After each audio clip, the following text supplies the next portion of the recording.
gesture. You've done just fine. And speaking of doing just fine, we've had some poll results, which we thought you might be interested in this week. Everybody's been polling. We talked to the president yesterday about his polls and about ours. We took a poll today of 469 likely voters. It's a snapshot poll. It's an instant snapshot done today with all of today's news and the week's news in mind. And here's what it looked like with a margin of error plus or minus 5%. Clinton 50% and Bush 41%. So on the basis of that, you can certainly see that this convention has closed the gap somewhat between President Bush and Governor Clinton. Now, it's not always easy to compare it to something, but on the Thursday night of the Democratic convention, this is just before Governor Clinton had made his speech, it was 58 for Governor Clinton and 29 for Mr. Bush. And perhaps again, snapshots, moments in time, may change tomorrow, may change by the hour. President may go up dramatically, may not go up dramatically as a result of his speech. But in the middle of last week, we were showing Clinton at 61 and Bush at 35. So that just reemphasizes that the Republican convention, as the Republicans very much wanted it to do, has even at least narrowed the gap significantly. I've been nervous about polls, but there's what they look like. This is a rather small one, but it's interesting. Let's go down to the floor. I'm sorry, go ahead. No, go ahead. I was going to say, while we're sort of studying this and see if we can make any more sense of it, let's go down to the floor again and see who Lynn Shure is talking to. Lynn? Well, actually, Peter, I was making my way over to the president's office where Jim Baker, the new chief of the staff campaign, is sitting. I don't know if we're going to be allowed to talk to him. We're going to try. You know, all of his, a lot of his staff and cabinet have been sitting there. We've tried to talk to them all week, all during this convention, and they've been pretty much keeping them off limits. But we're going to give it a shot, and I'll get back to you as soon as we find out. Good. They, of course, have kept it very close to the vest since Mr. Baker left the State Department and went back to the White House. And there are a great many people here tonight who think that the President Bush, will strike the right tone if he takes the same approach to this speech here as Mr. Baker took when he left the State Department to go back to the White House to become the Chief of Staff and run both the White House and the campaign, which is George Bush has nothing to apologize in terms of international policy over the last 4 years. Back to the floor, Jeff Greenfield, and I think Senator Danforth. That's right, Peter. Senator Danforth from Missouri is from one of those states that the Clinton campaign is targeting as a state they think they can pick up. From your purely objective viewpoint, Senator, is it a tough state for you? You realize I'm not too objective in these matters. Well, we're a tough state always. Missouri is always a swing state in presidential elections, and it almost always goes the winner's way. We have a very good chance to carry Missouri, particularly when the clear differences between the parties are brought out. From your perspective, are the social issues we've heard so much about the key to your state, or is it a message of economic growth and change? Well, I think that they're not unrelated, because if people believe that all the strength of the country is in Washington and central planning, then they really want Bill Clinton as the president. If, on the other hand, they believe that the strength of the country is not in Washington, but in people's own lives and their communities and their families, then they would want George Bush. All right, Mr. Jennings, I believe you have a question? Well, seeing you there, Senator Danforth, reminds me to ask you of only one question. That you shepherded Judge Clarence Thomas's nomination through the Senate hearings, and I wonder whether you think that that's an issue still in the campaign of this year. Well, I think what was done to Clarence Thomas last September and October was the worst thing I've ever seen in my life. I hope it will never happen again. My question is, you think it'll be... I'm sorry? My apologies. Please continue. Is it an issue, however? Do you think it's going to have any impact on the presidential campaign? Well, I hope if people look at what happened, they will say, we don't want that again. We don't want that kind of abuse of a human being, that type of attacking a person to make a political point. So, yeah, I think that that's a very big issue. One last question, if I may. Is there any conceivable reason why we should pay any attention to the polls that are bouncing around now? The polls right now, do they mean anything? The polls that are taken in August? I don't think they mean very much right now. We're in our first inning right now, tonight. When the president speaks, that's the first at-bat of this campaign. Okay, Peter, I guess that means we should report no numbers from here to about October 25th. Back to you. Okay, thanks very much, Jeff. Back to the floor again. ABC's Jim Wooten is with probably the most famous journalist on the floor tonight, John Sununu. Go ahead, Jim. Yes, Governor. You agreed with most everyone I've talked to that that was the best speech you ever heard from Dan Quayle? It is probably the best speech I've heard from Dan Quayle. What does that mean to this convention? Well, I think it's part of the whole sequence of events to get these folks out of here energized and get things going. Okay. Now, does the president need to be specific, or will you be happy with some broad thematic statements? Well, I think the way he presents the speech is as important as any special list that he might put forward. I think there will be some specifics, obviously, but I think the most important thing is looking the American public in the eye and letting him know he can and wants to be a president for 4 more years. Thank you, Governor. Mr. Sununu, can I just ask one question of you? You're the one who's on the record as saying that George Bush a couple of years ago didn't need any more from Congress, and now you see this whole campaign against Congress. How seriously should we take it from your point of view? I think the governor can't hear it. Let me just let me repeat the question to Mr. Sununu. How seriously do you think we should take the president's positions on Congress at this point? Oh, I think it's a very serious position. I know that a lot of the folks out there don't like to hear the fact that Congress has created problems for this country, but I had to go up to the Hill and deal with them. We had a Congress who didn't give 2 diddly-whips about this country, and I'll say that again and again and again. And yet just last March, 119 Republicans, 74% of them in the House, voted against the president's budget. That's because the way it was brought forward just as a voting procedural vote. If they had given them a real opportunity to vote with a growth package in it, you would have seen them flock to it. Thank you, Governor Peter. Okay, Jimmy, thanks very much, David. The point I was trying to recall was that it was John Sununu who said quite publicly to young conservative leadership in Washington a couple of years ago that this Republican president didn't need the Congress. They had all the legislation they needed. They'd build a legislative record on which he could quite happily campaign for re-election. Hasn't been that easy. I'm willing to believe that Sununu said that and believe that. No, you are. I am, yes. Okay, and we'll come back in just a minute. Thank you. ABC News coverage of the 92 vote continues after this message and a word from our ABC stations. The Astrodome has gone dark. As you can see, this is the moment in the convention when the campaign puts together the political film about the president to show to the delegates. In every case, for the last several years, we've always put together our own film. This year, as it was at the Democrats, it's prepared and reported by ABC's Jeff Greenfield. So we'll sit back and hope you'll join us to look at that.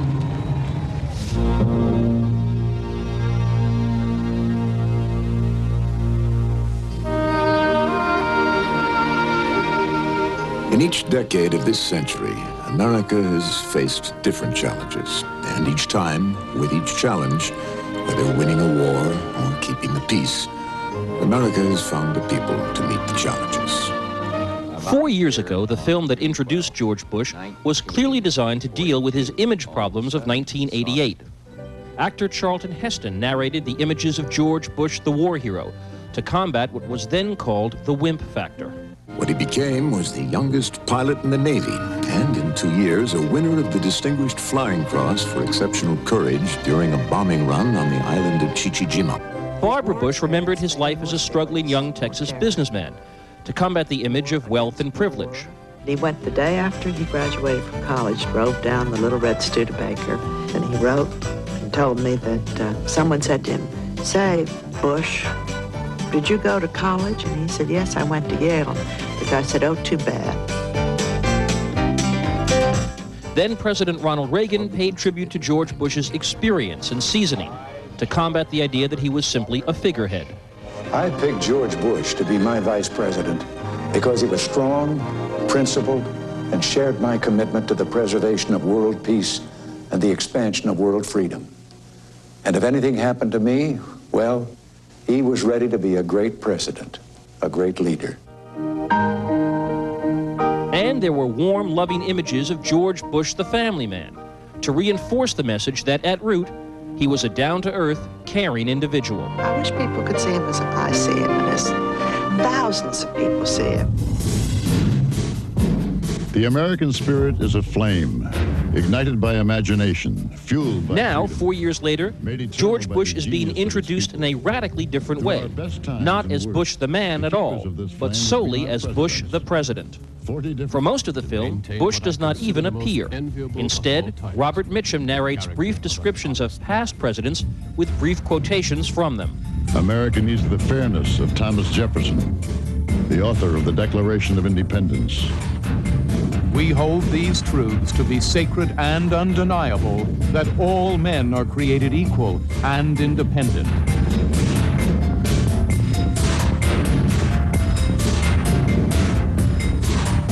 America needs the courage of Abraham Lincoln, upon whose broad shoulders the burden fell to save the Union. Older Republican delegates might be shocked to see that Franklin Roosevelt is cited, as well as a more recent Democrat. America needs the imagination of John F. Kennedy. And a Republican president who left in shadows is now clearly back in the spotlight. America needs the determination of Richard Nixon. What legacy shall we leave our children? The film concludes by presenting George Bush as the living embodiment of the attributes of all of these leaders. Integrity, fairness, courage, grit, resolve, wisdom, imagination, determination, and leadership. A president we can trust to be a keeper of the flame, the American spirit. George Bush, he is that man. And now here is the president and the man, George Bush. Thank you, Jeff, very much. Jeff Greenfield's biographical sketch of George Bush, and there he is. Ready to accept.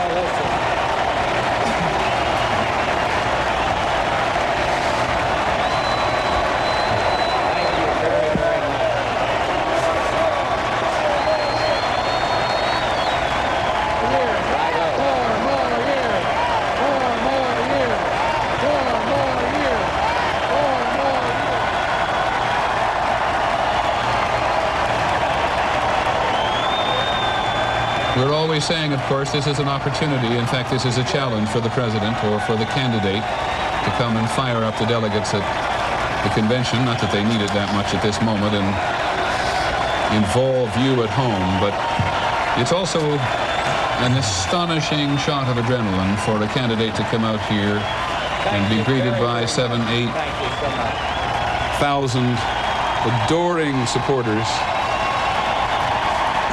And when Mr. Bush arrived at the Astrodome a little earlier this evening, it's at least this one observation that he seemed a bit nervous, perhaps because he had the television cameras on him, David, as he took a long walk down a corridor. But he's been anxious about the speech, and now, of course, here he is to be adored. Let's go to work.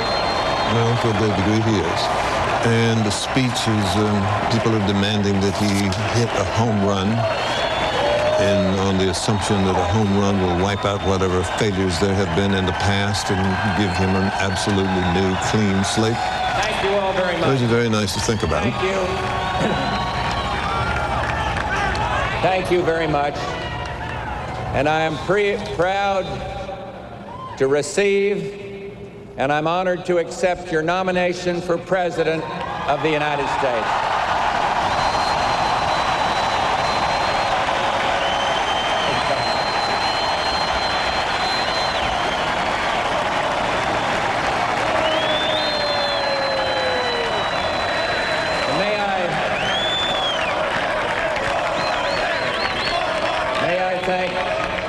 My dear friend and our great leader, Bob Dole, for that wonderful introduction. And let me say this nomination's not for me alone. It's for the ideas, principles, and values that we stand for.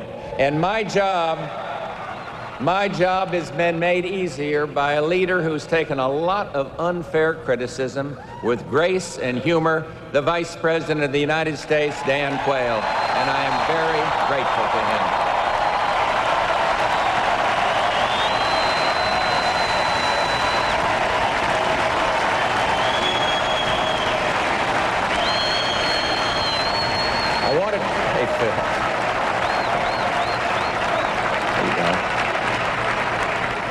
I want to talk tonight about the sharp choice that I intend to offer Americans this fall.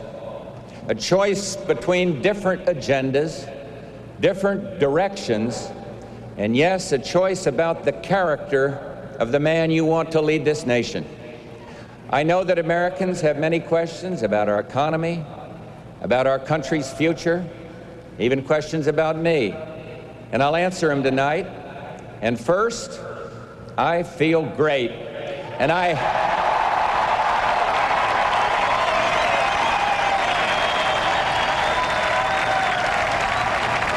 heartened. I'm heartened by the polls, the ones that say I look better in my jogging shorts than the governor of Arkansas.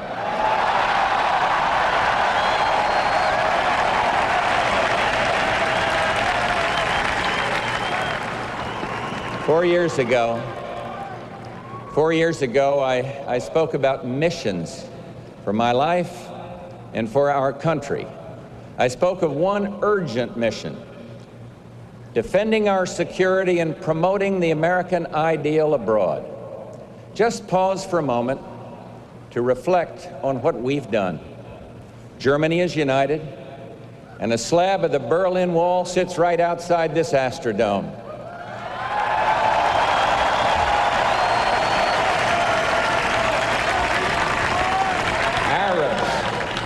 Arabs and Israelis now sit face to face and talk peace, and every hostage held in Lebanon is free.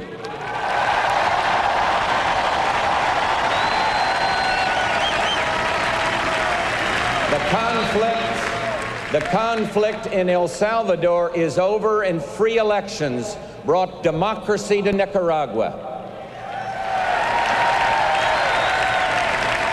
Black and white South Africans cheered each other at the Olympics. The Soviet Union can only be found in history books. The captive nations of Eastern Europe and the Baltics are captive no more. And today, on the rural streets of Poland, merchants sell cans of air labeled "the last breath of communism."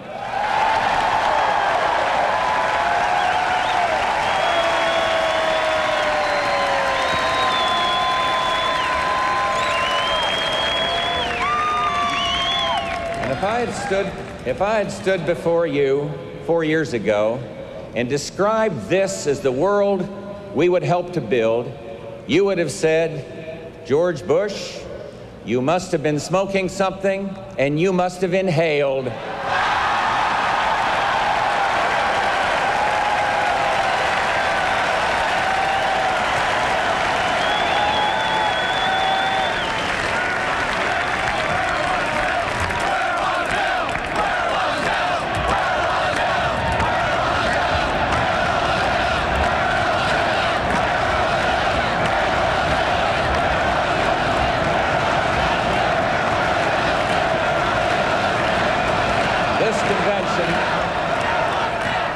This convention is the first at which an American president can say, "The Cold War is over and freedom finished first."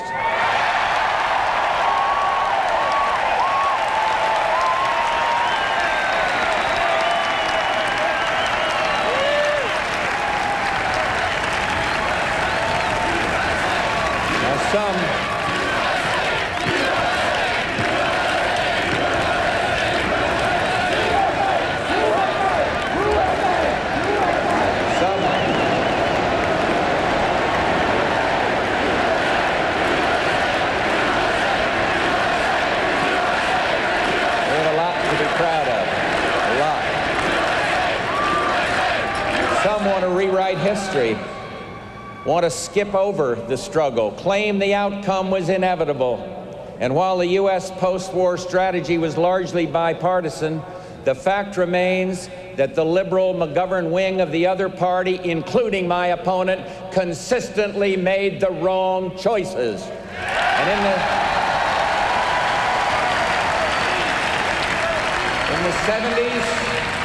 in the 70s, they wanted a hollow army. We wanted a strong fighting force. In the 80s, and you remember this one, in the 80s, they wanted a nuclear freeze, and we insisted on peace through strength.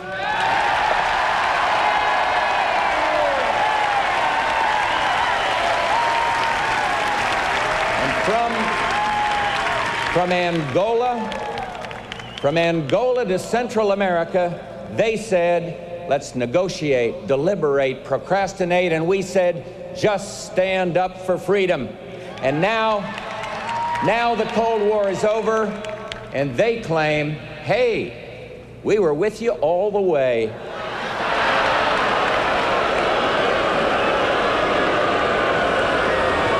No,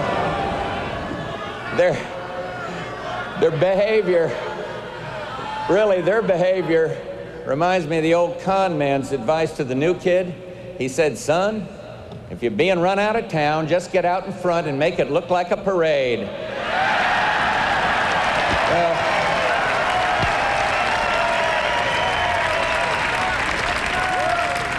make no mistake, the demise of communism wasn't a sure thing. It took the strong leadership of presidents from both parties, including Republicans like Richard Nixon and Gerald Ford and Ronald Reagan.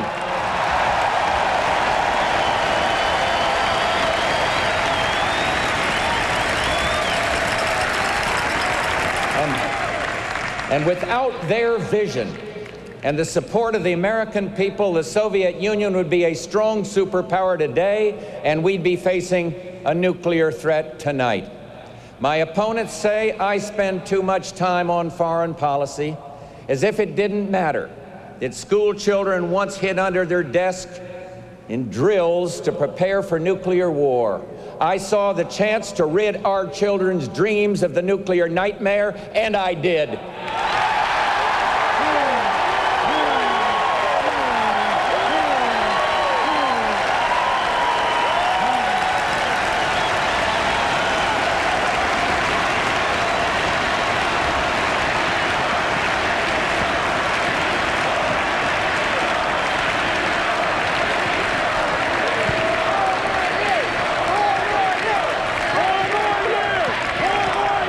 Past 4 years, more people have breathed the fresh air of freedom than in all of human history. I saw a chance to help, and I did. And these were the two defining opportunities, not of a year, not of a decade, but of an entire span of human history. I seized those opportunities for our kids and our grandkids, and I make no apologies for that.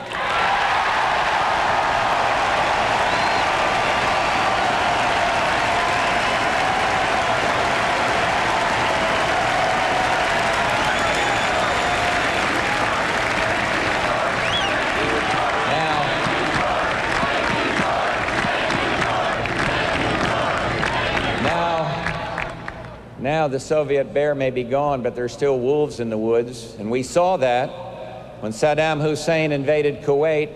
The Mideast might have become a nuclear powder keg, our energy supplies held hostage, so we did what was right and what was necessary.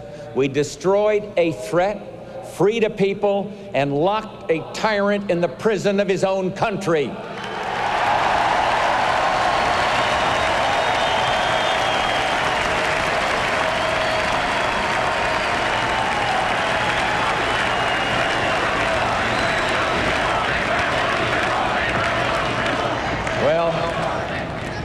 Well, what about the leader of the Arkansas National Guard, the man who hopes to be commander-in-chief? Well, I bit the bullet, and he bit his nails. And 2 days,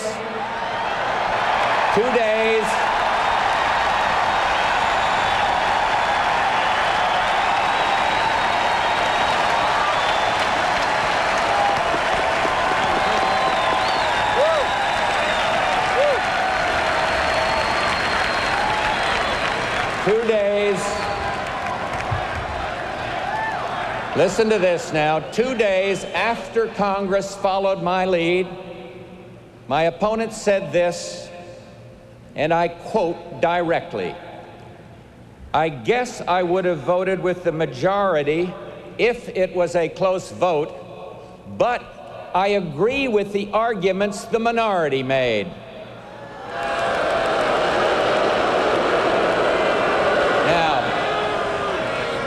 Sounds to me like his policy can be summed up by a road sign he's probably seen on his bus tour: slippery when wet.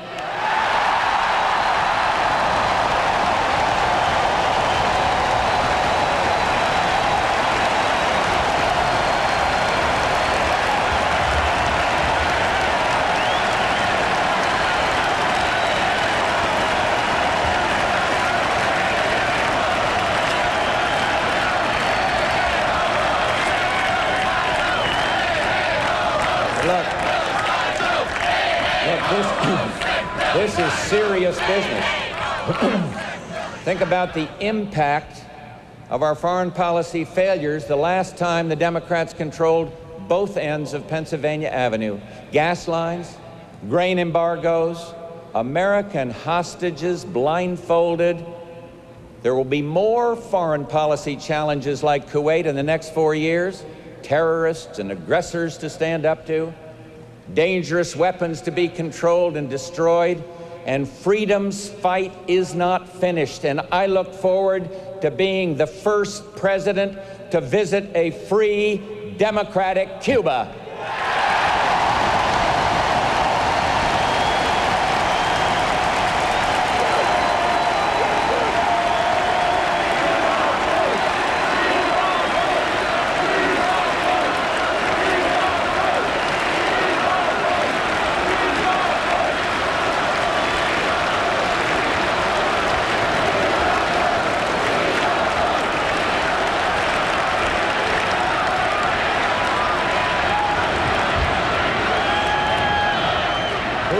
The world.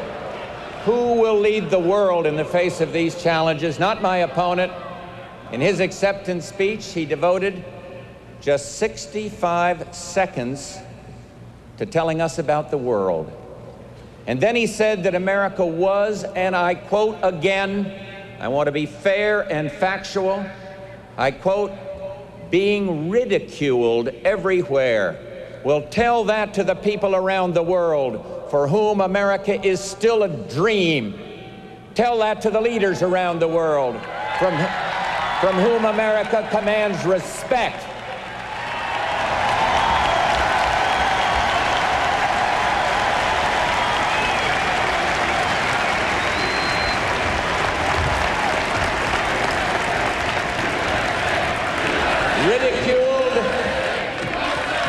Ridiculed. Tell that to the men and women of Desert Storm.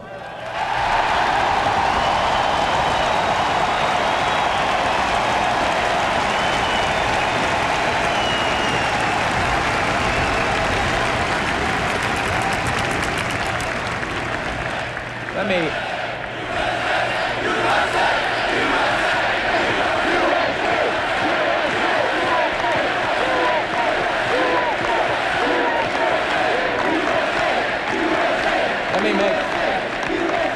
me just make an aside comment here, because of what you've been reading in the paper. This is a political year, but there's a lot of danger in the world, and you can be sure I will never let politics interfere with a foreign policy decision. Forget the election. I will do what is right for the national security of the United States of America, and that is a pledge from my heart.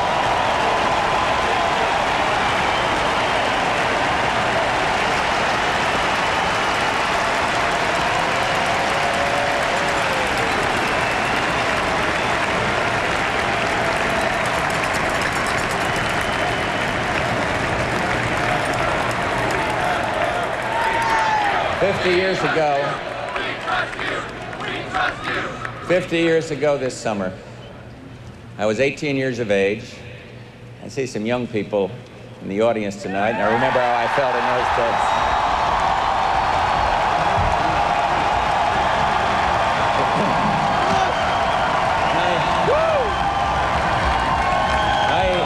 I believe deeply in this country, and we were faced with a world war, and so I made a decision to go off and fight a battle much different from political battles. And I was scared, but I was willing.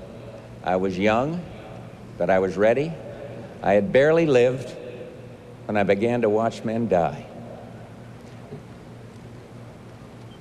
began to see the special place of America in the world. And I began to see, even then, that the world would become a much smaller place, and faraway places could become more and more like America. And 50 years later, after change of almost biblical proportions, we know that when freedom grows, America grows. And just as a strong America means a safer world, we have learned that a safer world means a stronger America.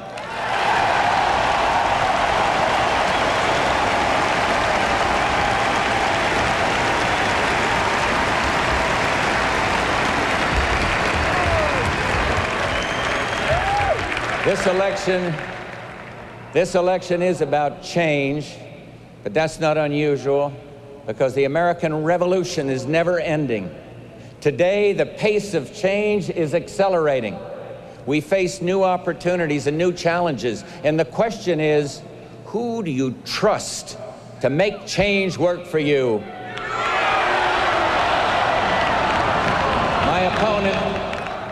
My opponent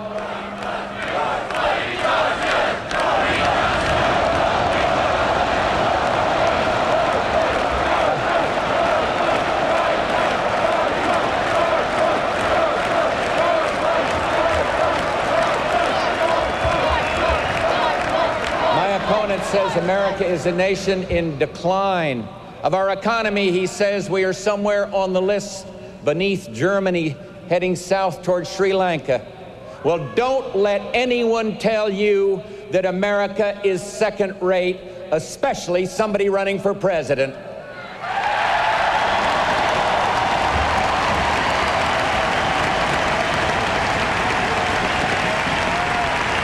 Maybe he hasn't heard.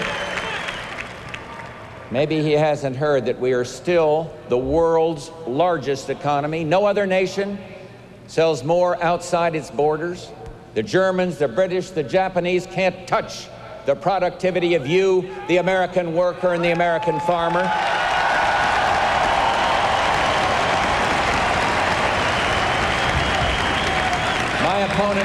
My opponent won't mention that. He won't remind you that interest rates are the lowest they've been in 20 years, and millions of Americans have refinanced their homes.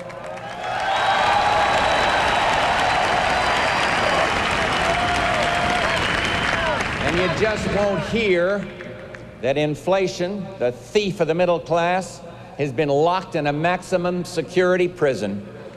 And you don't hear much about this good news, because the media also tends to focus only on the bad. And when the Berlin Wall fell, I half expected to see a headline: "Wall falls, 3 border guards lose jobs."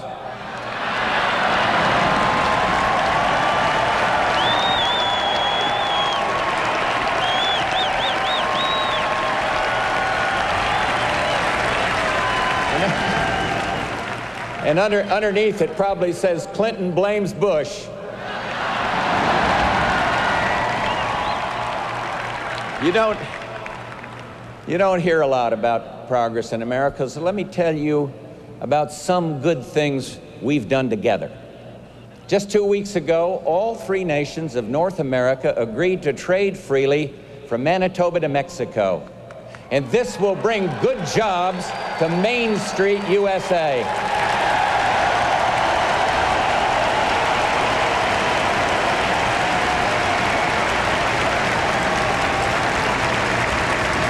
We passed the Americans with Disabilities Act, bringing 43 million people into the economic mainstream. And I must say, it's about time.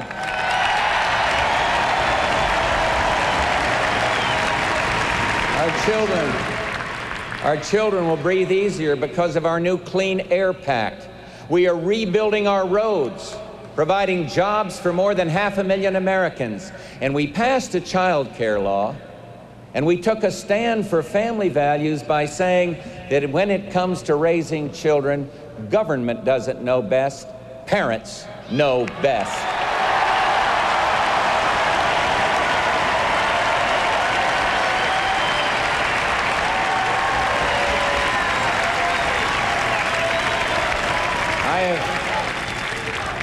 I have fought against prejudice and anti-Semitism all my life, and I am proud that we strengthened our civil rights laws, and we did it without resorting to quotas.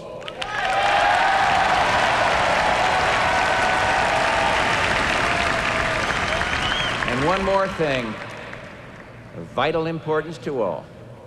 Today, cocaine use has fallen by 60% among young people. To the teenagers, the parents, and the volunteers who are helping us battle the scourge of drugs in America, we say thank you from the bottom of our hearts.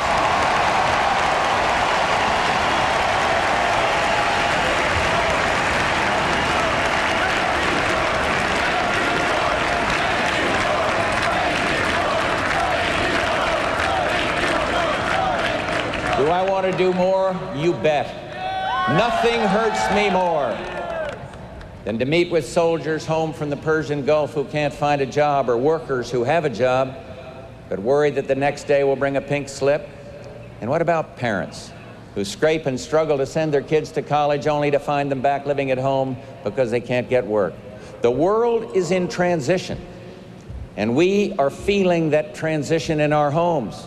The defining challenge of the 90s is to win the economic competition, to win the peace. We must be a military superpower, an economic superpower, and an export superpower. In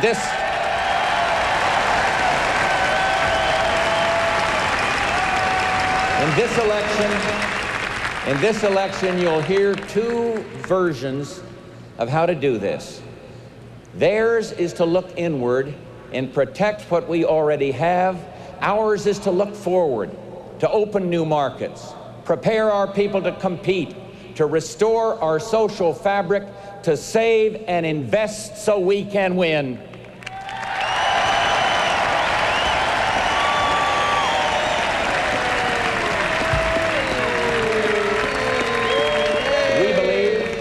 We believe that now that the world looks more like America, it's time for America to look more like herself. And so we offer a philosophy that puts faith in the individual, not the bureaucracy, a philosophy that empowers people to do their best so America can be at its best.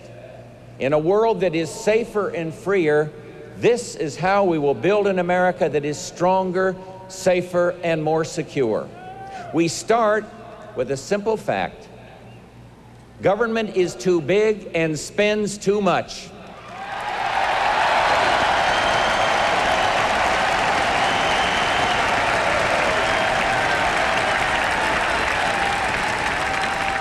And I have asked Congress to put a lid on mandatory spending except Social Security, and I've proposed doing away with over 200 programs and 4,000 wasteful projects, and to freeze all other spending.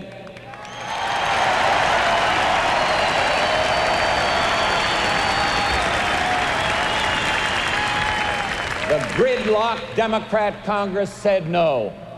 So beginning tonight,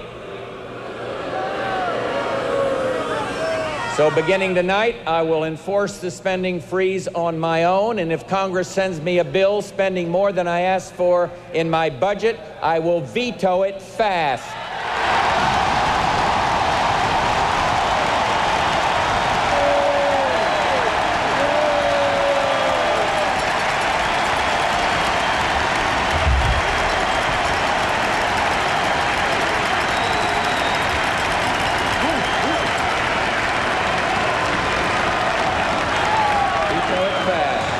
Faster than copies of Millie's book sold. Now, Congress won't cut spending, but refuses to give the president the power to eliminate pork barrel projects that waste your money. 43 governors have that power. So I ask you, the American people, give me a Congress that will give me the line item veto.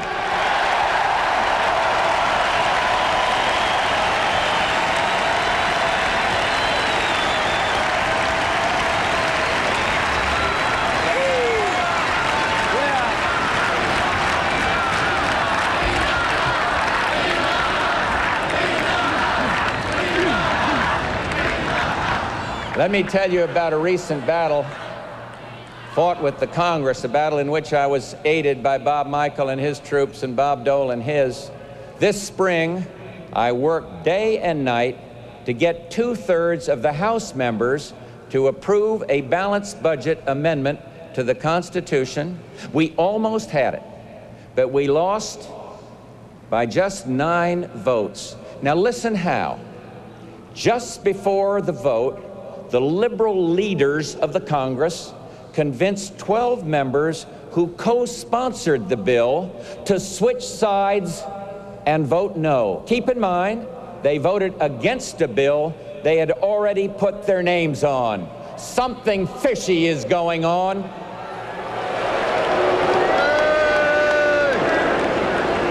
And look at my opponent on this issue.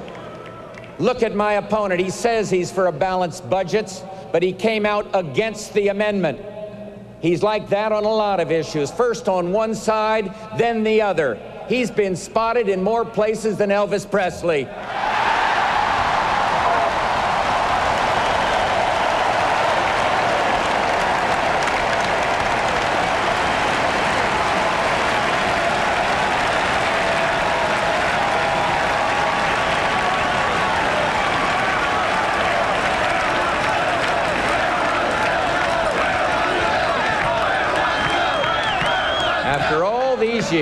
After all these years, Congress has become pretty creative at finding ways to waste your money. So we need to be just as creative at finding ways to stop them. And I have a brand new idea. Taxpayers should be given the right to check a box on their tax returns so that up to 10% of their payments can go for one purpose alone: to reduce the national debt.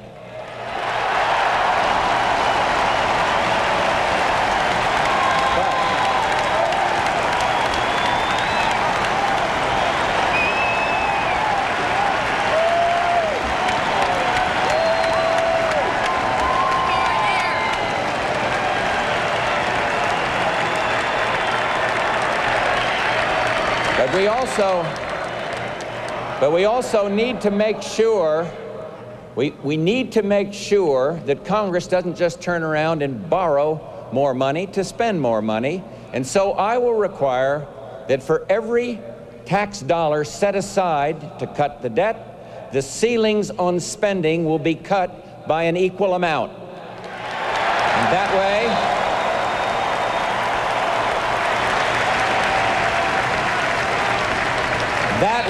we will cut both debt and spending and take a whack out of the budget deficit.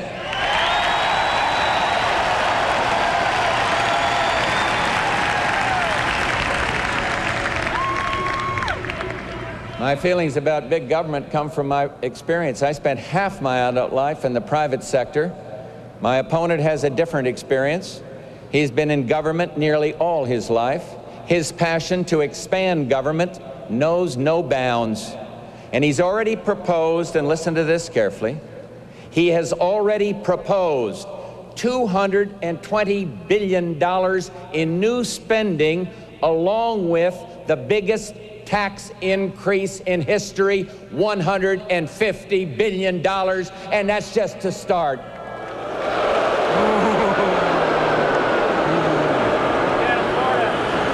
He says he wants to tax the rich, but folks, he defines rich as anyone who has a job. And you've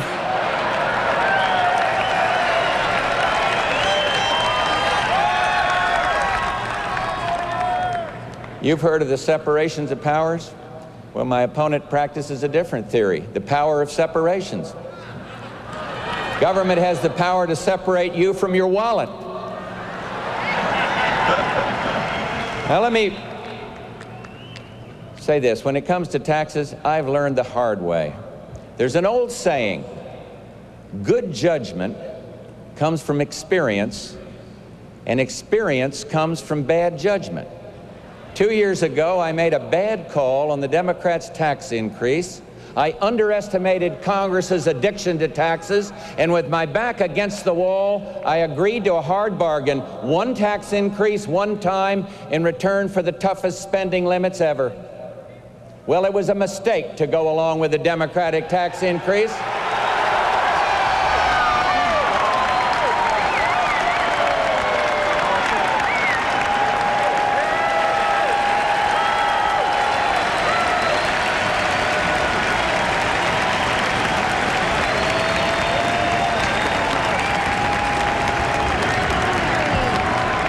And I admit it, but here's the question for the American people. Who do you trust in this election? The candidate who's raised taxes one time and regrets it, or the other candidate who raised taxes and fees 128 times and enjoyed it every time?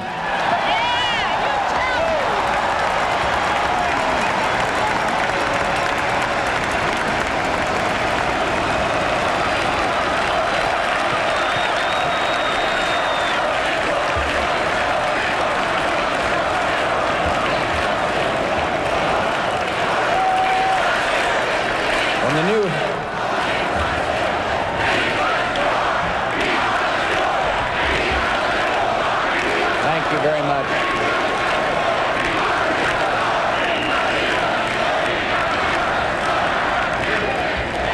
When the new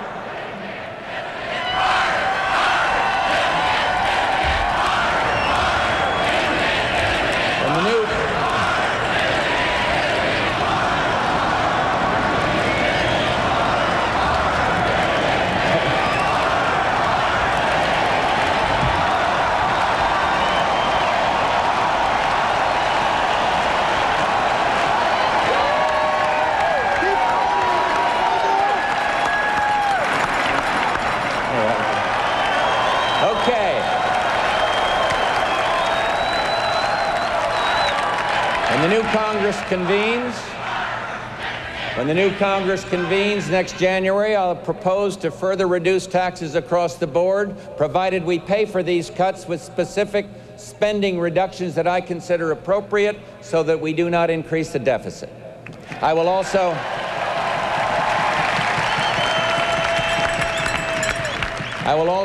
continue to fight to increase the personal exemption and to create jobs by winning a cut in capital gains taxes.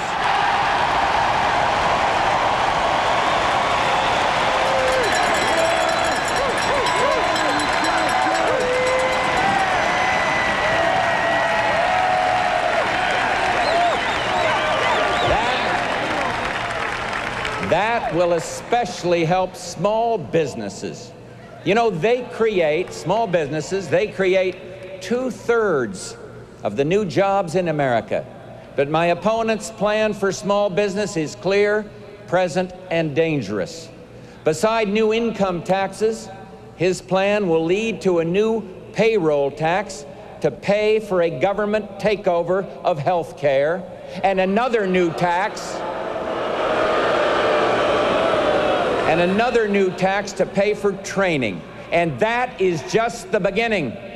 And if he gets his way, hardware stores all across America will have a new sign up, closed for despair. And I guess you'd say his plan really is Elvis economics. America will be checking in to the Heartbreak Hotel.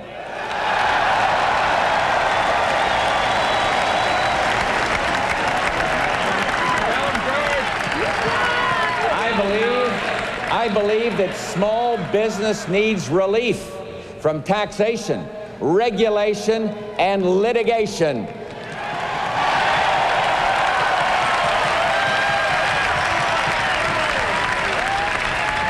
And thus, I will extend for 1 year the freeze on paperwork and unnecessary federal regulation that I imposed last winter.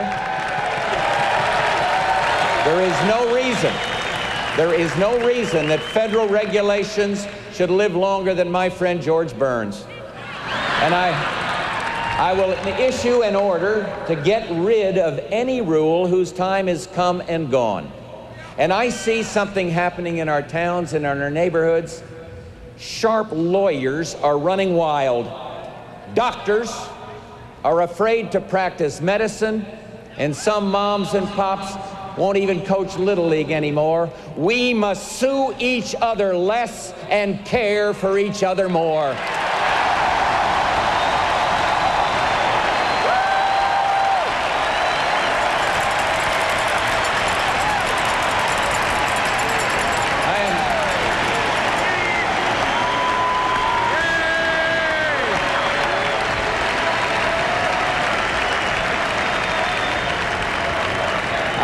Fighting to reform our legal system, to put an end to crazy lawsuits, and if that means climbing into the ring with the trial lawyers, well, let me just say, round one starts tonight.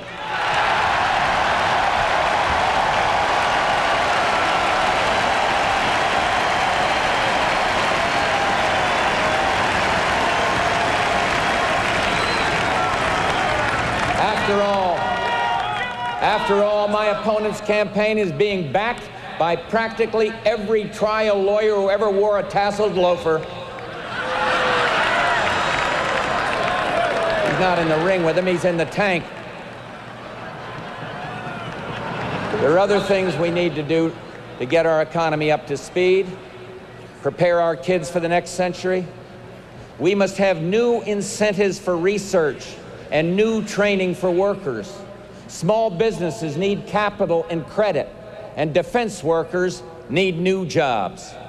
And I have a plan to provide affordable health care for every American, controlling costs by cutting paperwork and lawsuits, and expanding coverage to the poorest of the poor. We do not need my opponent's plan for a massive government takeover of health care, which would ration care and deny you the right to choose a doctor.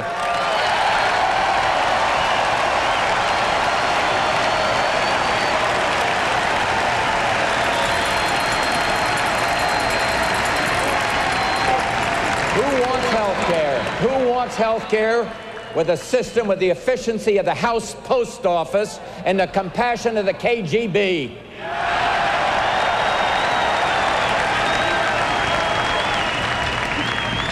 What about our schools? What about our schools? My opponent and I both want to change the way our kids learn. He wants to change our schools a little bit, and I want to change them a lot.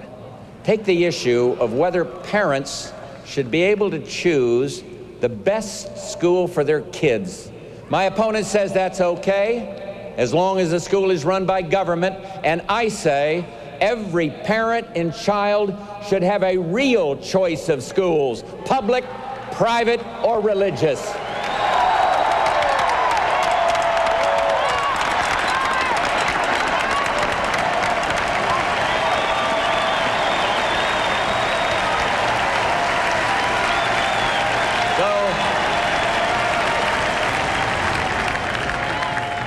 So we have a clear choice to fix our problems.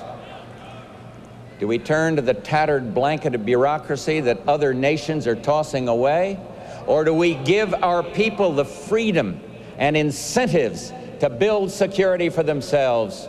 Here's what I'm fighting for: open markets for American products, lower government spending, tax relief, opportunities for small business, legal and health reform, job training, and new schools built on competition ready for the 21st century.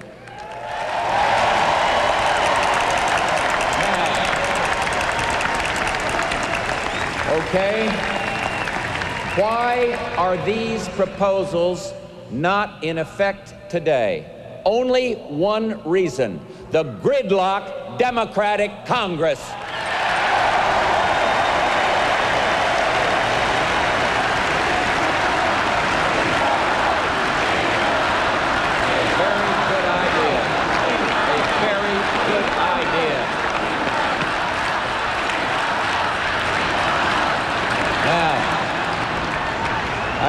I know Americans are tired of the blame game, tired of people in Washington acting like they're candidates for the next episode of American Gladiators.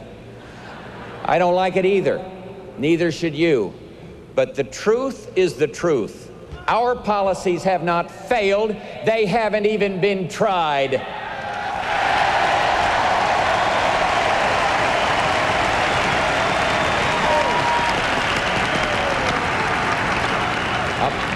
Americans want jobs, and on January 28th, I put before Congress a plan to create jobs.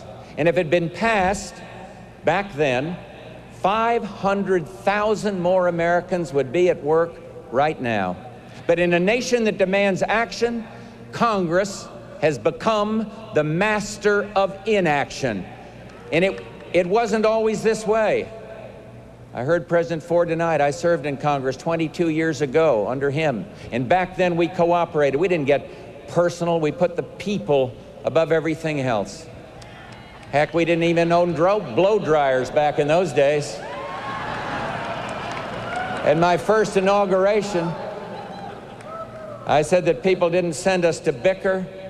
I extended my hand, and I think the American people know this. I extended my hand to the congressional leaders, the Democratic leaders, and they bit it. And the House leadership has not changed in 38 years. It is a body caught in a hopelessly tangled web of PACs, perks, privileges, partnership, and paralysis.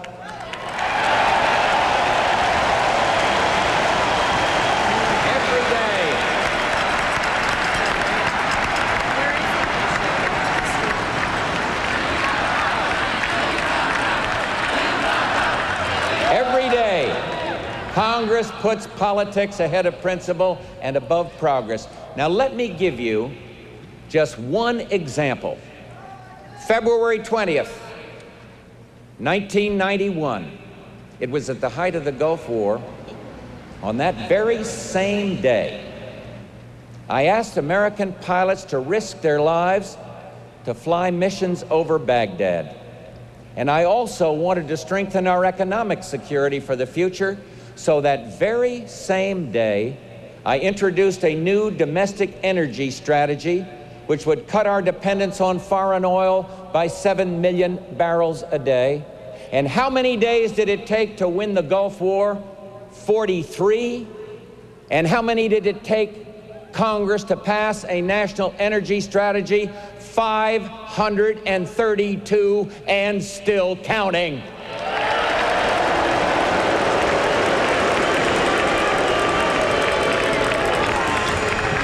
Ridden stationary bikes that can move faster than the United States House of Representatives and the United States Senate, controlled by the Democrat leadership.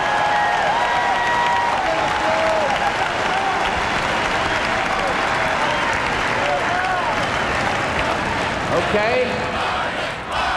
All right? You wait.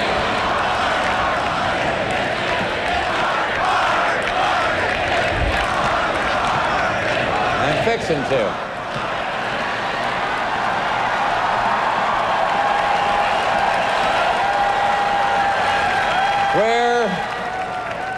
Where does my opponent stand with Congress? Well, up in New York at their convention, they kept the congressional leaders away from the podium, hid them away. They didn't want America to hear from the people who really make the decisions, and they hid them for a very good reason, because the American people would recognize a dangerous combination: a rubber check Congress and a rubber stamp president.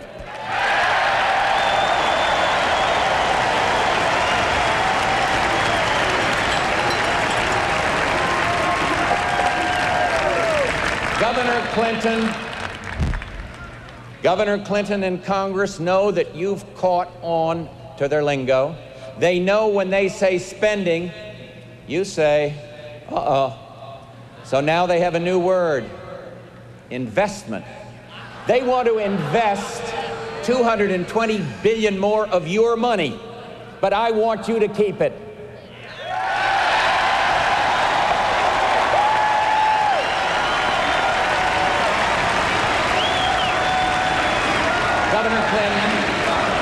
Governor Clinton and Congress want to put through the largest tax increase in history, but I will not let that happen.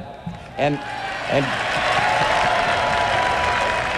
Governor Clinton and Congress don't want kids to have the option of praying in school, but I do.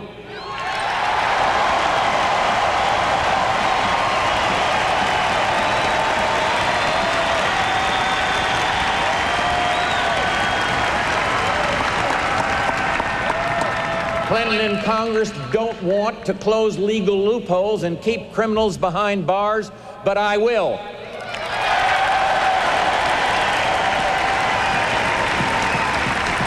Clinton and Congress will stack the judiciary with liberal judges who write laws they can't get approved by the voters. Governor Clinton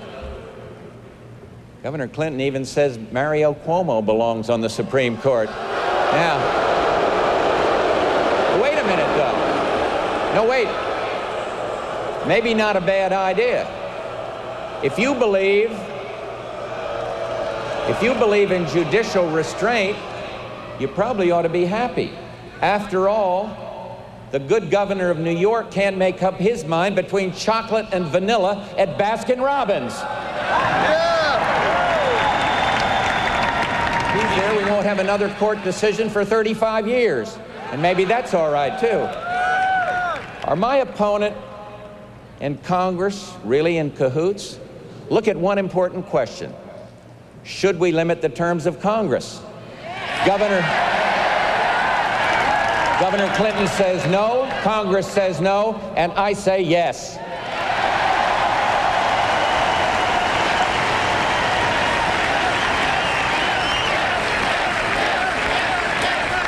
We tried this.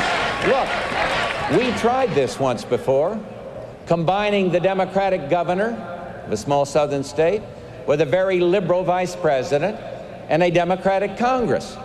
America does not need Carter II.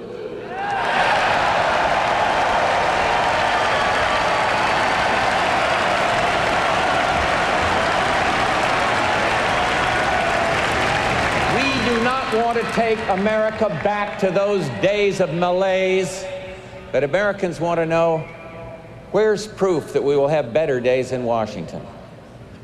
I'll give you 150 reasons, and that's how many members of Congress are expected to leave Washington this year. Some are tainted by scandal. The voters have bounced them the way they bounce their own checks. But others are good members, Republican and Democrat, and they agree with me, the place just doesn't work anymore.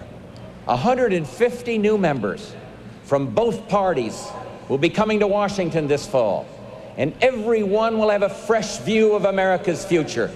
And I pledge today to the American people, immediately after this election, I will meet with every one of these members before they get attacked by the PACs, overwhelmed by their staffs, and cornered by some camera crew.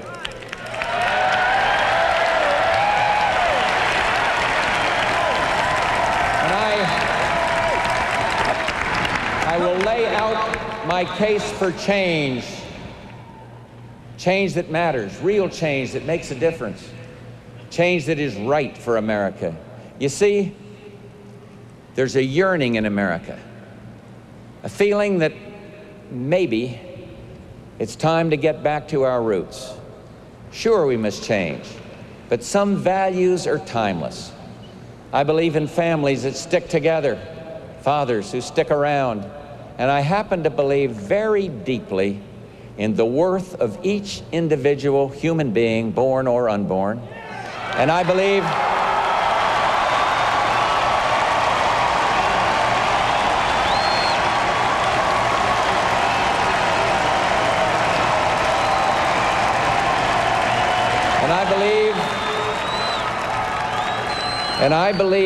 I believe in teaching our kids the difference between what's wrong and what's right, teaching them respect for hard work and to love their neighbors.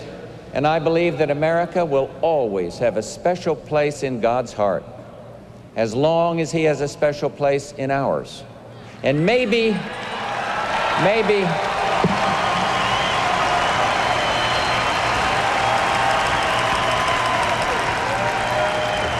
And maybe that's why I've always believed that patriotism is not just another point of view. There are times in every young person's life when God introduces you to yourself. And I remember such a time. It was back many years ago when I stood watch at 4 a.m. up on the bridge of a submarine, the United States Finback, USS Finback.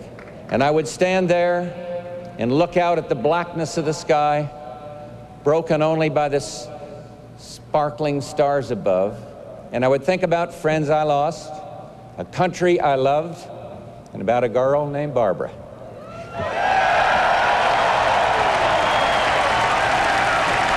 And I remember those nights as clearly as any in my life. You know, you can see things from up there that other people don't see. You can see storm clouds rise and then disappear. The first hint of the sun over the horizon and the first outline of the shore far away. And now I know that Americans are uneasy today. There's anxious talk around our kitchen tables. But from where I stand, I see not America's sunset, but a sunrise. And the world changes for which we've sacrificed for a generation have finally come to pass. And with them, a rare and unprecedented opportunity to pass the sweet cup of prosperity around our American table. And are we up to it? I know we are. As I travel our land, I meet veterans who once worked the turrets of a tank and can now master the keyboards of high-tech economy. I see teachers blessed with the incredible American capacity for innovation who are teaching our children a new way to learn for a new century. And I meet parents, some working 2 jobs with hectic schedules, who still find new ways to teach old values to steady their kids in a turbulent world. And I take heart from what is happening in America, not from those who profess a new passion for government, but from those with an old and enduring faith in the human potential, those who understand that the genius of America is our capacity for rebirth and renewal. America is the land where the sun is always peeking over the horizon. And tonight, I appeal to that unyielding, undying, undeniable American spirit. I ask you to consider, now that the entire world is moving our way, why would we want to go back their way? I ask not just for your support for my agenda, but for your commitment to renew and rebuild our nation by shaking up one institution that has withstood change for over 4 decades. Join me in rolling away the roadblock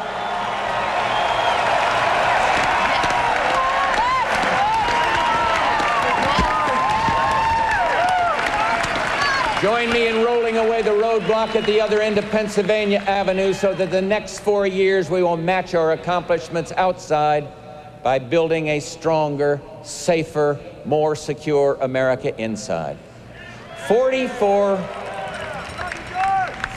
years ago, in another age of uncertainty, a different president embarked on a similar mission. His name was Harry S. Truman. And as he stood before his party to accept their nomination, Harry Truman knew the freedom I know this evening. The freedom to talk about what's right for America and let the chips fall where they may. Harry Truman said this: "This is more than a political call to arms. Give me your help, not to win votes alone, but to win this new crusade and keep America safe and secure for its own people." Well, tonight I say to you, join me in our new crusade to reap the rewards of our global victory, to win the peace so that we may make America safer and stronger for all our people. May God bless you, and may God bless the United States of America. Thank you very much.